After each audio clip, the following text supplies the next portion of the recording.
Good evening. You know, the light's really harsh right now. There's not really a good spot to be. My girls and I are out here clearing our pole beans off the trellis. Now this was a volunteer that volunteered on our squash trellis. So I'm getting some of these. They're not completely dry yet. Some are. Some are. Nice rattling around in there.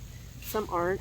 So I'm planning on kind of just laying these out in a well-ventilated container or on a table and put a fan on them to help get the rest of the moisture out. But these are one of those things. It's just, this is a lot of food. Let me see. Can we see it? I'll go over in a minute. So I've made several videos on like our pole bean trellis, and it's I think 24 feet long. Probably a plant every foot or so. So about 24 plants. Last year, we didn't get it all the way across. We got about 10 pounds of dried beans. 10 pounds of dried beans is a lot of food. I'm not sure how many we're going to get this year, but last year between our black beans and our dried beans, we didn't actually buy any, I think, until this summer.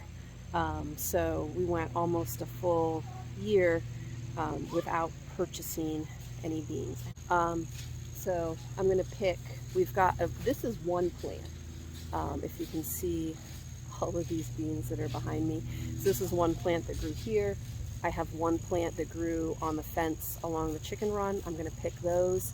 The girls and I have a lot of footage. I'm not sure where it's going to be inserted here, but the girls and I cleared off most of the pole bean trellis. There's still a few more places to get. So I'm going to take those inside. I'm going to lay them out and put a fan on them so that the pods that aren't dry can dry and they don't mold on me.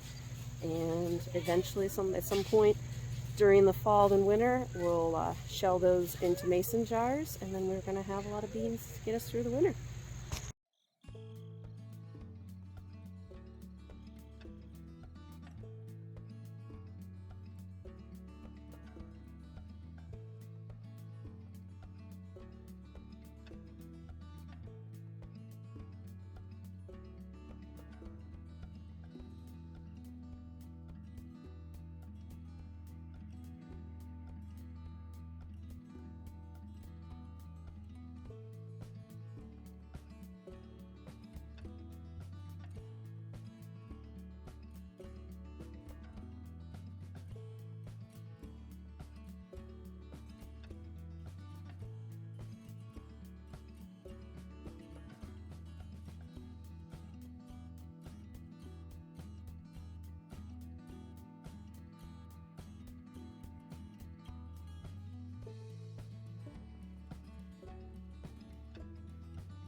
All right, so we harvested our dried beans, and some of them are nice and dry, others are kind of green.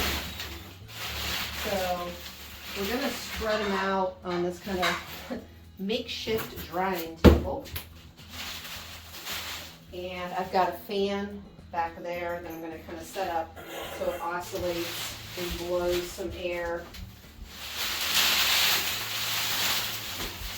over these.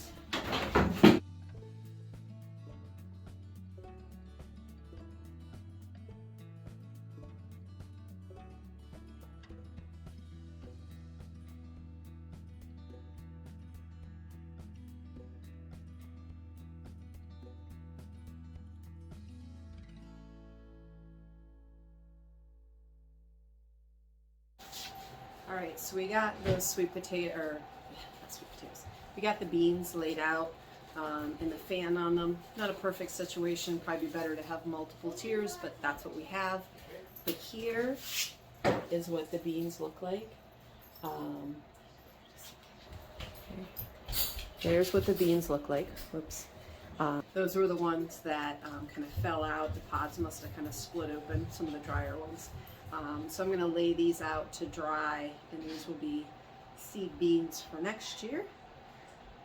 Hopefully that's going to help them dry, because last year I had some of the mold in the crate. I think because there wasn't enough ventilation and they weren't spread out enough. So I'm just going to come out periodically and just kind of move those around, keep the fan running on them, maybe start pulling the ones that are dry out to shell and leaving the ones that are still green so that dries those out, make sure they're good and dry so we don't lose any of these beans. We used them kind of like kidney beans last year. They're really pretty, they're really prolific, and we're going to continue growing these. Thank you for watching, and we'll see you in the next video.